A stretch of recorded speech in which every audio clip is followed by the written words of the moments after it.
Hello, I'm Kathy Guest, and I'm going to talk to you today about how to get good media attention for oversight hearings and why that's important.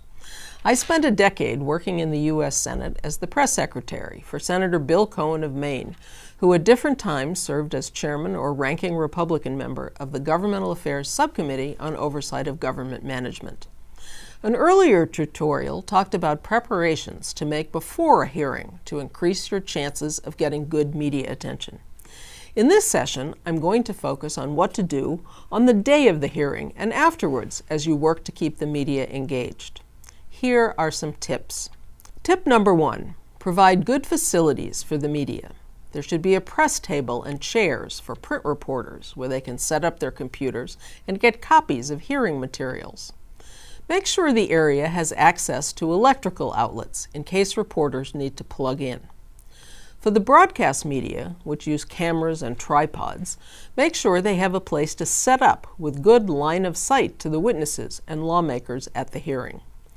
It's best to designate an area for cameras that has enough room for the personnel to both stand while they are filming and sit while they are waiting. The space should also have electrical outlets and so-called mult boxes where they can plug into the hearing room's sound system. For radio reporters, a table with chairs should be designated where they can place tape recorders, plug in, and access the mult box. Sometimes hearings generate a lot of interest from photographers. If there are just a few, they usually can move around quietly to take pictures from different angles. But if there are a lot of them, it may be necessary to designate an area in front of the dais where they need to stay so as not to disrupt the proceedings. Tip number 2, ensure materials are available in the hearing room and online. Prepare a second press release for distribution at or after the hearing. It should highlight what the chair said in the opening statement, what the witnesses said in their prepared statements, and relevant background on the issue. Also available to journalists should be the full statements of any lawmakers that have prepared them, the witnesses' statements, and any graphics or other materials being used to illustrate the problem. They should also have copies of studies or supporting documentation that will be referred to during the hearing. Copies should be on the press tables so they are easily accessible to journalists.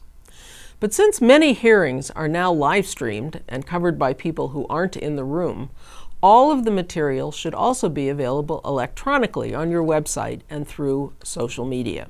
Tip number 3, arrange interviews. Since one goal of the hearing is to call attention to the subject matter, usually for a wide audience, it's beneficial to arrange media interviews after the hearing for the principals. These could include the chairman or other lawmakers, or any or all of the witnesses. It would be helpful to prepare the interviewees in advance. In an interview, they will often need to present their information in a more succinct fashion than they did at the hearing. So it would be wise to discuss with them in advance what they're going to say to ensure they get in all of their most important points. Tip number 4, follow up with your press list.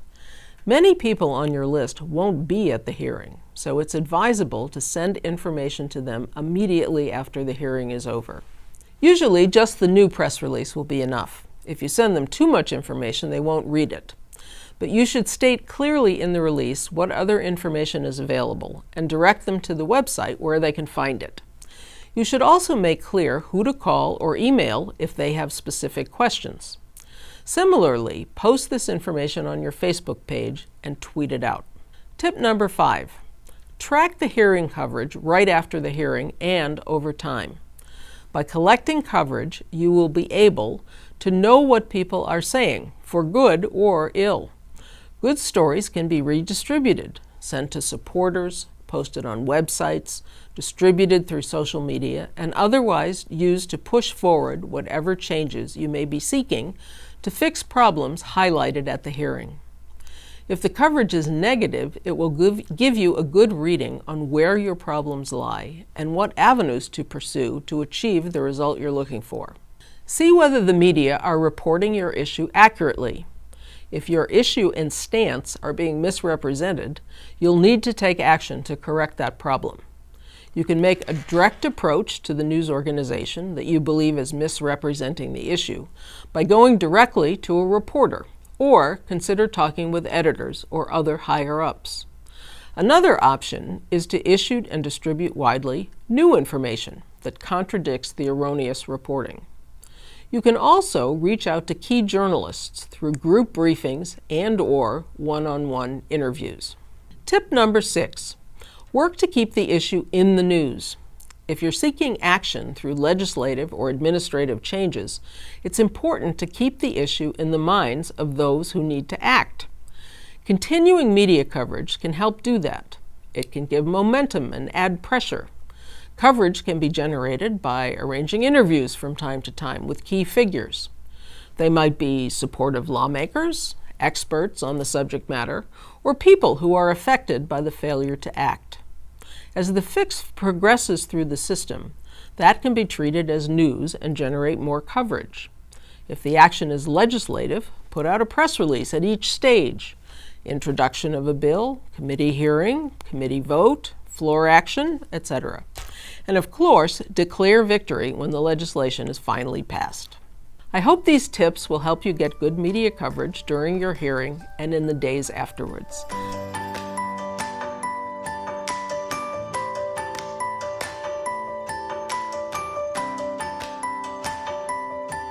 Thank you for watching.